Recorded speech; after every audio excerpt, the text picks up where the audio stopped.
Jamaah, oh jamaah, alhamdulillah. Tadi Mas Fadli membahas tentang puasa Rajab. Kita berada di bulan, kita mulai lagi yuk di segmen ini. Gayanya bagus banget. Ih, cincinnya Habib, Masya Allah bagus banget nih. Coba disorot dong. Wah, bagus banget. Ustaz Sam, Masya Allah. Udah perutnya udah keluar ya. Aduh, dia belum balik lagi. Play. Aduh, ntar saya buka dulu acaranya sebentar dulu. Sudah, aku sudah buka. Siapa yang buka? Aku, kan tadi di pause. Oh, saya nggak tahu. Ya udah kalau gitu jawab deh gimana nih? Masalahnya orang pada bingung juga. Saya termasuk adalah orang yang mengamalkan puasa di bulan Rajab. Tapi kalau sampai dibilang bid'ah atau mungkin juga nggak ada ajaran dari Rasulullah, kan saya jadi bingung Ustadz. Gimana jawabannya? Mau nih Ustadz, silakan. Iya, baik, makasih banyak. Wah, Habib izin, Sasam izin dan semuanya. Bismillahirrahmanirrahim. Berkaitan tentang puasa Rajab, Rasulullah SAW bersabda kepada Abdullah bin Haris yang bertanya tentang puasa sunnah. Kemudian beliau bersabda, berpuasalah kamu di bulan kesabaran, yakni bulan Ramadan. Kemudian berpuasalah 3 hari setelahnya. Dan kemudian berpuasalah pada bulan-bulan yang haram. Yang mana bulan-bulan haram itu? Rajab, Zulkaidah, Zulhijjah, dan Muharram. Jadi ada 4 bulan puasa yang artinya kita dianjurkan perbanyak puasa di bulan-bulan haram itu. Jadi termasuk Rajab. Perbanyaklah puasa di bulan Rajab. Bahkan dalam satu riwayat ulama-ulama kita mengajarkan kita dan termasuk saya juga mengamalkan puasalah 3 hari di bulan Rajab sebagai kemuliaan, puasalah 7 hari terhindar dari kesulitan, 8 hari dimudahkan urusan, 10 hari disampaikan hajatnya dan 15 hari diampuni dosa-dosanya. Masya Allah, tabarakallah. Ayo, gimana caranya? Kan Senin Kamis, 3 hari di awal, Senin Kamis kan 8, tambah ayamul bid berarti 3, berarti sudah taruhlah 10 karena bisa jadi ayamul bidnya ketemu di hari Senin atau Kamis. Berarti sudah 10. Tambahlah di awalnya 3 hari dan di akhirnya. Jadi cukuplah 15 hari. Minimal 15 hari. Nah kalau bisa, dan ini kalau berbicara tentang puasa, tidak ada masalah tentang puasa. Bahkan ada sungai di surga namanya Alhamdulillah. Khusus orang yang suka berpuasa Rajab. Dan puasa itu adalah amalan ibadah yang dalam artian hanya Allah yang berikan pahala itu. Tak terhingga pahalanya. Maka tidak ada salahnya kita mempuasakan di bulan Rajab. Dan kalaupun ada yang tidak mau berpuasa di bulan Rajab, kami juga tidak menyalahkan. Sebagaimana tadi ungkapan dari Habib tadi, makasih banyak. Tapi kami tidak akan berani menyalahkan orang yang mempuasakan. Karena yang diharamkan berpuasa 1 tahun itu cuma 5 hari. Hari Tasyrik, kemudian Idul Fitri, Idul Adha. Cuma 5 hari. Selebihnya silakan mau puasa, terserah. Jadi tidak ada larangan untuk mempuasakannya. Bahkan ada yang saya dapat sosok bupati yang Masya Allah tabarakallah pernah kami syuting di tempatnya. Malah beliau mempuasakan Rajab dan Sa'ban penuh. Masya Allah tabarakallah. Dan ini tidak ada larangan bagi orang yang mampu. Maka sebaiknya kita memberikan apresiasi kepada orang yang mampu mempuasakan. Karena di Rajab itu belajarlah mempuasakan tubuh dari dosa, Sya'ban mempuasakan hati dari dosa. Kemudian nanti masuk bulan Ramadan mudah mempuasakannya. Maka alhamdulillah kalau kita mampu menjalankan ibadah puasa sesuai kesanggupan kita. Jadi nanti perutnya tidak kaget ketika masuk bulan suci Ramadan. Ini salah satu kalau kita niatkan sebagai menyambut bulan Ramadan, alhamdulillah jadi enak. Jadi alhamdulillah kalau orang puasa Daud di bulan Rajab, Masya Allah, udah cukup itu 15. Udah cukup 15. Jadi kalaupun ada yang mempuasakan silahkan, mau semuanya dipuasakan silahkan. Karena cuma 5 hari yang diharamkan berpuasa. Hari Tasyrik, 11, 12, 13. Kemudian Idul Fitri dan Idul Adha. Jadi selebihnya silahkan. Jadi boleh Ustadz ya? Boleh. Enggak bid'ah ya? Bukan. Alhamdulillah dong. Jadi kalau misalnya Rajab antara aja bid'ah atau boleh. Jadi boleh. Oh mubah. Jadi kalau misalnya seandainya bulan Rajab ini pahalanya luar biasa, apalagi bulan Ramadan dong. Betul. Masya Allah. Ustadz Maulana terima kasih banyak. Iya, Masya iya, Allah iya, saya iya. jadi tenang ya kan melakukan sesuatu kalau bid'ah nanti takutnya kan jadi dosa Kan gitu bid'ah ya juga kan. ada kan yang bagus. Oh Masya Allah. Terima kasih banyak Ustadz Maulana. Kita lanjut lagi nih buat jamaah Islam itu yang ada di rumah ya. Nah sekarang ada juga orang yang membiasakan lainnya atau amalan lainnya di bulan Rajab ini. Ada orang katanya yang melakukan sholat yang dilakukan di bulan Rajab. Kalau nggak salah namanya sholat raghaib. Ya. Raghaib, ya yang ini dilakukan di antara sholat isya dan maghrib. Ini Masya Allah luar biasa. Emang ini hanya dikhususkan di bulan Rajab aja? Pertanyaannya kepada Ustadz Syam aja nih. Ustadz Syam mohon izin nih. Ya, Sholat raghaib ini memang di bulan Rajab aja atau bisa dilakukan di bulan-bulan lain? Bagaimana? Tafadhol Ustadz Syam. Bismillahirrahmanirrahim. Tabi guruku Habib Muhammad, Ustadz Maulana, Mas Fadli serta guru-guru kami dimuliakan Allah Subhanahu wa taala. Bismillahi masyaallah la yasuqul khaira illallah. Bismillahi masyaallah la yasrifus su'a illallah. Bismillahi masyaallah ma kana min ni'matin faminallah. Bismillahi masyaallah la haula wala quwwata illa billah. Maka subhanallah Imamul Ghazali menyebutkan kembali bahwasanya salah satu amalan di bulan Rajab itu adalah salat sunnah. Tanpa menyebutkan salat sunnah apa namanya, namun para ulama mengatakan adalah salat sunnah mutlak. Kemudian ada yang menamainya dengan salat sunnah raghaib. Bagaimana tata caranya? Yakni dilaksanakan dengan 12 rakaat. Dan setiap rakaat membaca Al-Ikhlas dan Suratul Qadar. Al-Qadar dibaca 3 kali dan Al-Ikhlas dibaca 12 kali. Kemudian di setiap salamnya, setelah selesai salam karena ada 12 rakaat, maka 6 kali sholat. Ya, setiap salam, maka mereka setelah itu membaca salawat. Allahumma salli ala Sayyidina Muhammadin Nabiyil Ummi wa ala alih. Ya, di sampai situ salawatnya, kemudian sujud dengan membaca Subuhun Quddus Rabbuna wa Rabbul Malaikati war Ruh sebanyak 70 kali pula.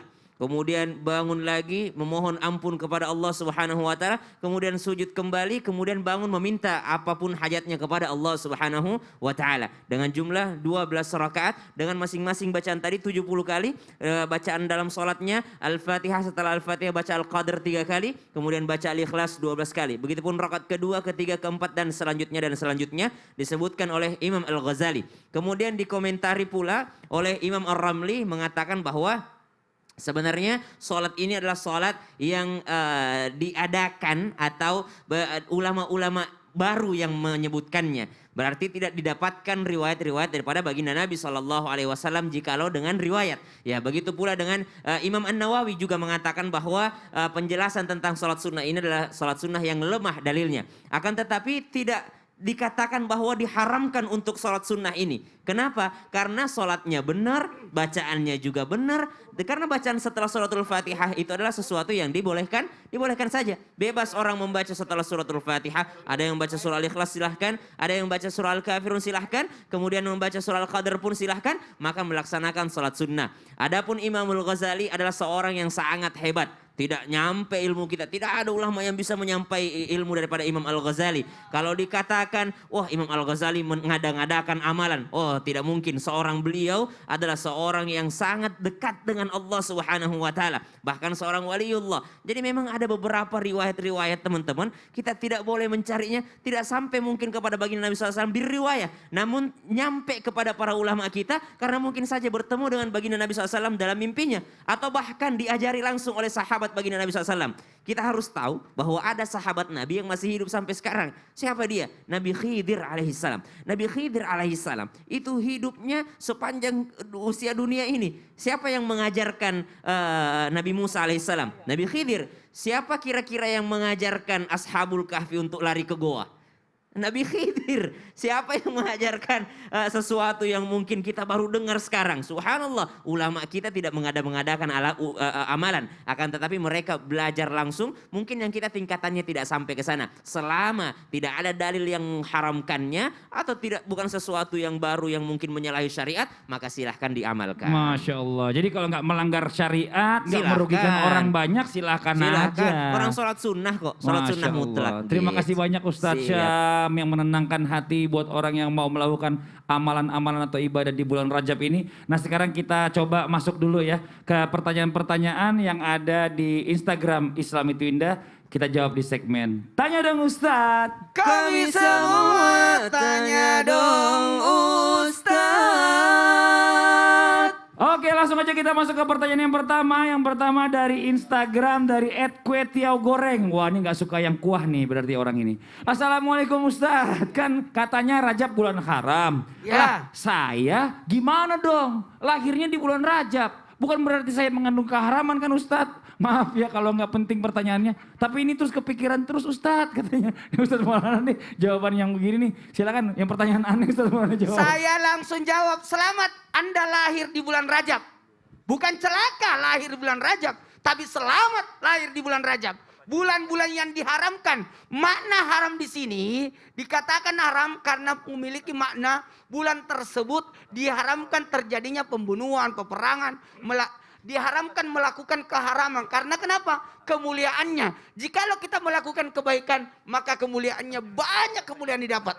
Nauzubillah summa nauzubillah. Kalau melakukan dosa, maka dosanya pun bertambah besar. Jadi hati-hati karena ini bulan yang diharamkan. Maksudnya haramlah kulit kita, tubuh kita dikena apinya neraka. Masya Allah. Jadi buat Justru masnya nggak usah bagus. khawatir yang sukanya kue tiaw goreng nggak suka kuah. Iya. Oke, kita lanjut ke pertanyaan berikutnya. Jazakallah khairan katsiran Ustaz Maulana ke Instagram dari @rizaldi_yunardi. Assalamualaikum guru-guru. Benar nggak sih kalau umroh di bulan Rajab itu nggak boleh?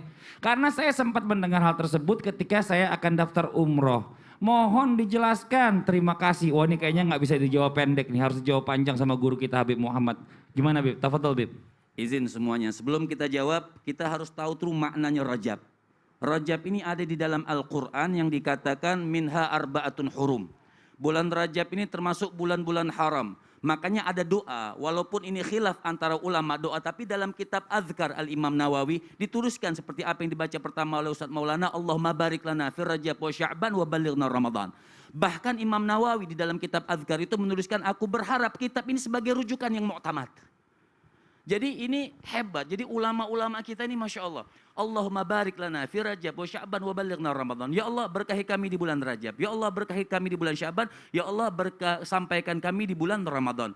Di antara salah satu contoh misalnya yang dibacakan tadi cerita oleh Ustadz Syam yang masalah perempuan baca 12.000 rakaat, Al-Imam Ghazali menceritakan. Kadang orang mengatakan, oh itu khurafat. Oh itu tipu daya. Imam Ghazali, beliau mempertanggungjawabkan perkataan ceritaan, bahkan sampai Imam Ghazali mengatakan nahnu lan natrukuhu fardan wahidan man ata'ana fi syahril Rajab. Kami tidak akan meninggalkan mereka di kuburan sendirian selama mereka mau memuliakan beribadah di bulan Rajab. Jadi boleh saja kita ibadah. Kalau orang mengatakan, oh kenapa harus ibadah bulan Rajab saja? Nah ini salah. Ini salah kalimat. Kalau di bulan-bulan yang lain saja, mungkin bukan terkategori bulan yang haram, ibadah itu besar pahalanya, bagaimana di bulan Rajab?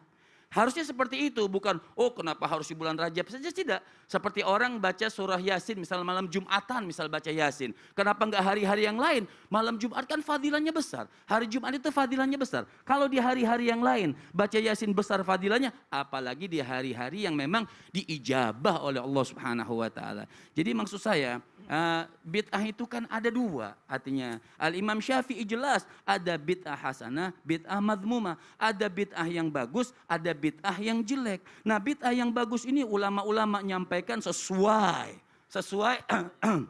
dengan dalil-dalil yang ada, mengambil daripada Al-Quran, mengambil daripada hadis baginda Nabi besar Muhammad. Yang tidak mau percaya, misalnya yang tidak mau percaya bid'ah hasanah, bid'ah sayyi'ah, silahkan. Tapi Al-Imam Syafi'i, kita tidak menyalahkan apa yang kita bermadhab kepada Imam Syafi'i. Ada dua bid'ah, yaitu bid'ah hasanah dan bid'ah sayyi'ah. Nah kita saling bersatu, saling mengikuti, saling mendukung untuk ibadah kepada Allah Subhanahu wa ta'ala. Ibadah kapan saja, apalagi ditekankan seperti di dalam kitab Kanzun Najah wa Surur.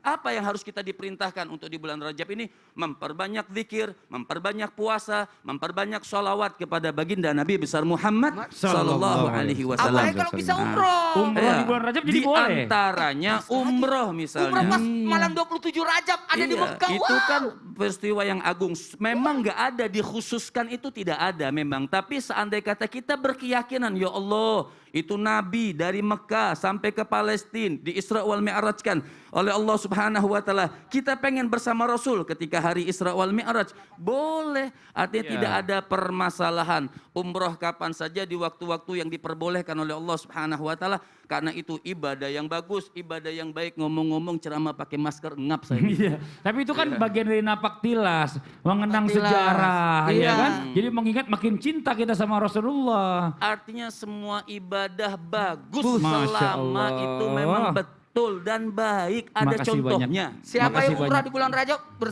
seperti umrah bersama Rasul, haji bersama Rasul. Masya Allah. Terima kasih banyak Habib Muhammad Syahab atas penjelasannya. Masya Allah luar biasa. Nah sekarang kita lanjut lagi nih berikutnya. Ini bener-bener gak sih ya? Kita juga ragu nih. Katanya ada amalan ya yang mana bila dilakukan di bulan Rajab ini maka akan menjauhkan kita dari api neraka. Bahkan bisa membantu kita masuk surganya tertinggi ya Allah. Surga Firdaus. Ini amalannya apa ini Ustadz Maulana? Yes. Oh yes, oke. I will answer after a break. Oh, I will answer after the break. Iya. Ya, oke. Terus? Don't go anywhere. Don't go, don't go, don't go. Don't go Don't go anywhere. anywhere. Stay Stay. tune. Tune. Yes, stay tune. Oke? Oke. Kalau gitu kita mau kasih kesempatan. Satu lagi nih, ada pertanyaan buat rezeki subuh ya. Pertanyaannya tadi udah Ya. sempat ya dijelaskan oleh Habib Muhammad. Habib hari ini mau bagi. 200.000. Oh, Pertanyaannya Habib, dari Habib. adalah ada berapakah Ya. ya? Artinya pertanyaannya dalam madhab Imam Syafi'i ada berapa bid'ah, berapa Oke. macam bid'ah. Dan apa sajakah itu? Oke, kita tunggu jawabannya ya. Yang menang akan mendapatkan rezeki subuh 200.000 rupiah. Mantap nih. Dan Yang kita pertama akan lanjutkan kali lagi ya. jawab. Setelah satu ini tetap di Islam Itu Indah. Jangan kemana-mana ya. Tetap di Islam Itu Indah. Jamaah. Oh jamaah. Alhamdulillah. Alhamdulillah. Ada berapa bid'ah? Kalau cuma dijawabnya 2, nggak apa-apa.